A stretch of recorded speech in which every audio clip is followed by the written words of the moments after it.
when Minnesota Vikings right guard, left guard, center, whatever, Pat Elflein went out after his week 1 poop show performance against the Green Bay Packers with his thumb injury, we're like, I can't get any worse, right? I mean, Pat Elflein was absolute, just like the bottom. It was the trough. It was like, hit ground, now we're going to bounce. So it's Dru Samia time. Come on down. The much hype former 4th-round pick coming out of Oklahoma. Co-Big 12 offensive lineman of the year. Big, nasty Dru Samia. Good old 73 getting after it. And let's go.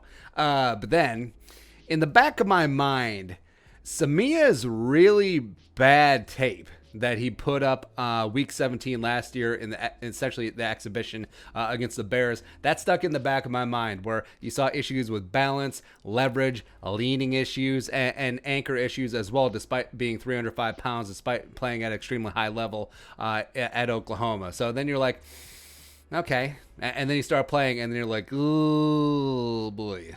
Oh boy, right? So through the first quarter of the NFL season, Dru Samia is the worst guard in the National Football League. Not among the worst. The worst guard in the National Football League. Hands down. Per Pro Football Focus, Samia is dead last in the NFL in overall grade at 30.4, pass blocking grade at 19.7, and also run blocking grade at 37.1. He is dead last, 84th out of 84 qualifying guards, which is...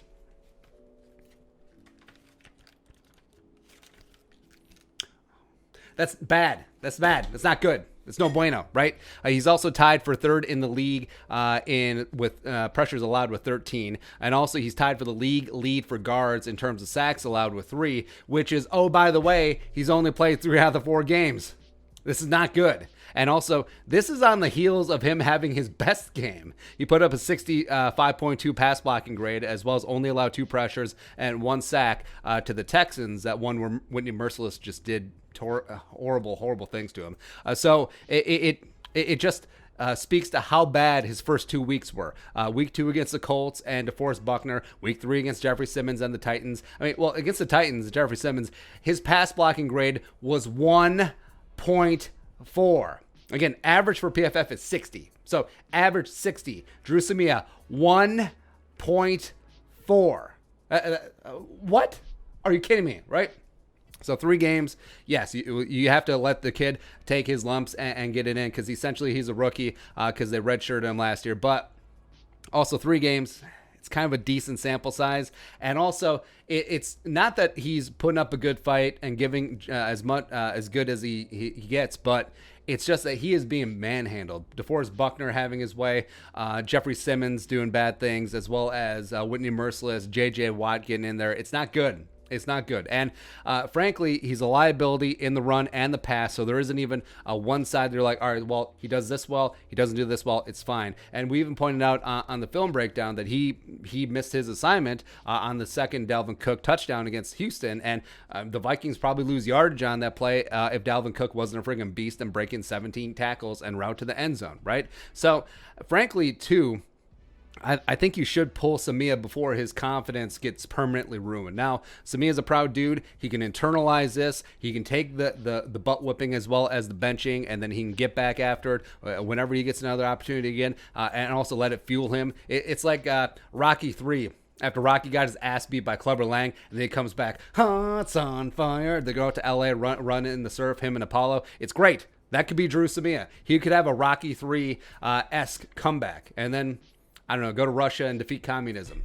Yeah, he can do all that. But as of right now, it's Ezra Cleveland time. Now, you could say Brett Jones, but the Vikings hate Brett Jones. But it's Ezra frickin' Cleveland time.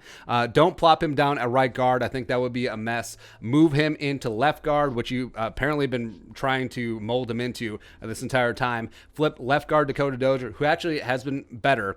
Flip him over to right guard, where he started 3 games last year for Josh Klein, and also played better on the right side than the left side, and just go to town, right? So Cleveland has not played a single down of guard in his life, including high school, including college, but that hasn't stopped the Vikings from being like, oh, he's a guard, he's a guard, he's a guard, he's a guard, he's a guard.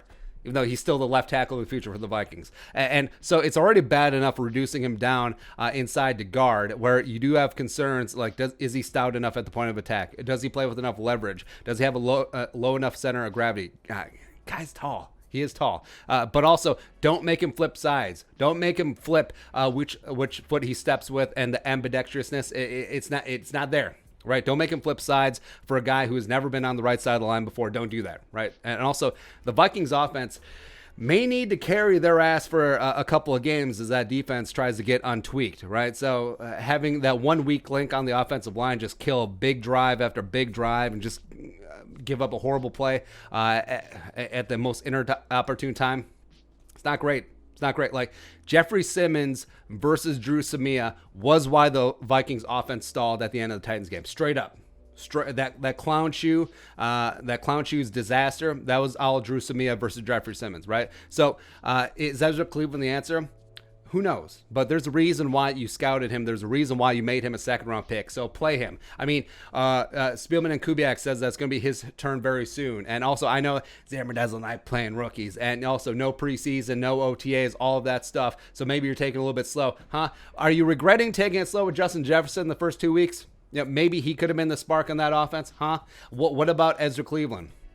What about him? You put him in, all of a sudden, he's very competent. He moves great in the run game. He's very competent in the pass blocking game. Oh, look, the offensive line. Oh, it's pretty damn good because Garrett Bradbury's playing out of his mind. Brian O'Neill is one of the best young right tackles in the game. Riley Reif is holding his own as well. Dakota Dozier hasn't been great, but he hasn't been terrible. All of a sudden, you have your best five out there, which is what you said you wanted to do.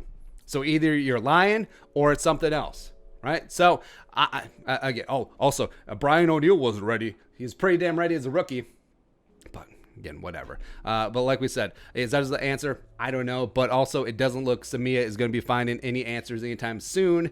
So you may as well try something. Yeah, especially if this season does go off the rails, get the young kids as much playing time as possible. You know, guys who are going to be part of the future. Ezra Cleveland probably going to be part of the future. Otherwise, why'd you draft him? Get him out there. Let him kick ass. All right, so your thoughts. Dru Samia, the worst. Ezra Cleveland, it's time.